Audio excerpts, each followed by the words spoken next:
অসম অৰুণাচল সীমান্তৱৰ্তী ঐতিহ্যমণ্ডিত গোহাঁই কমল উচ্চতৰ মাধ্যমিক বিদ্যালয়ৰ সোণালী জয়ন্তী উদ্বোধনী অনুষ্ঠান ভাগ আজি দিনজোৰা কাৰ্যসূচীৰে বিদ্যালয়ৰ প্ৰাংগণত অনুষ্ঠিত হয় 1971 চনতে প্ৰতিষ্ঠা কৰা বিদ্যালয়খনৰ এই সোণালী জয়ন্তী অনুষ্ঠান ভাগ অতি উলহ মালহেৰে অনুষ্ঠিত হয় অনুষ্ঠানৰ লগত সংগতি ৰাখি স্থানীয় আয়তীসকলে পিছলা নদীৰ পৰা জল আৰোহণ কৰে এই উপলক্ষে পুৱা পতাকা উত্তোলন কৰে উদযাপন সমিতিৰ সভাপতি দেৱানন্দ হাজৰিকাই শ্বহীদ তৰ্পণ কৰে লখিমপুৰ জিলা ছাত্ৰ সন্থাৰ সহ সম্পাদক ৰিপুন দত্তই স্মৃতি তৰ্পণ কৰে ধৰ্মেশ্বৰ হাজৰিকাই দুপৰীয়া আৰম্ভ হোৱা উদ্বোধনী সভাখন উদ্বোধন কৰে শংকৰদেৱ কলাক্ষেত্ৰৰ সচিব সুদৰ্শন ঠাকুৰে দেৱানন্দ হাজৰিকাই সভাপতিত্ব কৰা অনুষ্ঠানটিত বিশিষ্ট অতিথি হিচাপে প্ৰাক্তন শিক্ষামন্ত্ৰী প্ৰেমধৰ বৰা গুণীন্দ্ৰ শইকীয়া যোগেশ্বৰ বৰাকে ধৰি কেইবাগৰাকীও বিশিষ্ট ব্যক্তিয়ে যোগদান কৰে জ্যোতি হাজৰিকাই পৰিচালনা কৰা অনুষ্ঠানটিত অঞ্চলটোৰ বহু কেইজন বিশিষ্ট ব্যক্তিৰ উপৰি প্ৰাক্তন ছাত্ৰ ছাত্ৰীসকলে অংশগ্ৰহণ কৰে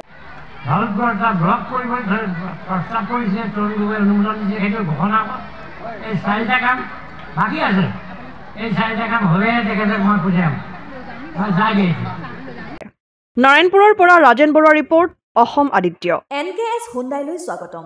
নৰ্থ ইষ্টৰ প্ৰথম GDSI 2.0 ফিচাৰ্ছ ডিলাৰ হৈছে NKS হুণ্ডাই অত্যাধুনিক সা সুবিধাৰে তৈয়াৰী most আপডেটেড হুণ্ডাই ডিলাৰ এতিয়া ডিব্ৰুগড়ত আমাৰ NKS হুণ্ডাই ডিলাৰত open sales consultant room customer ৰুমৰ লগতে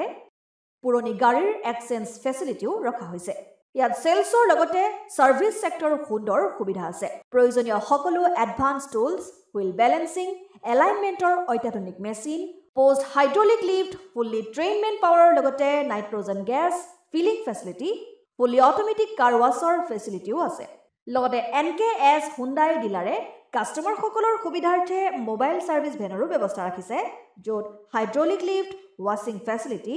wheel balancing tyre pressure check কৰাৰ লগতে বহুখিনি সুবিধাই উপলব্ধ আছে NKS হুণ্ডাইলৈ আহক আৰু সুবিধাসমূহ গ্ৰহণ কৰক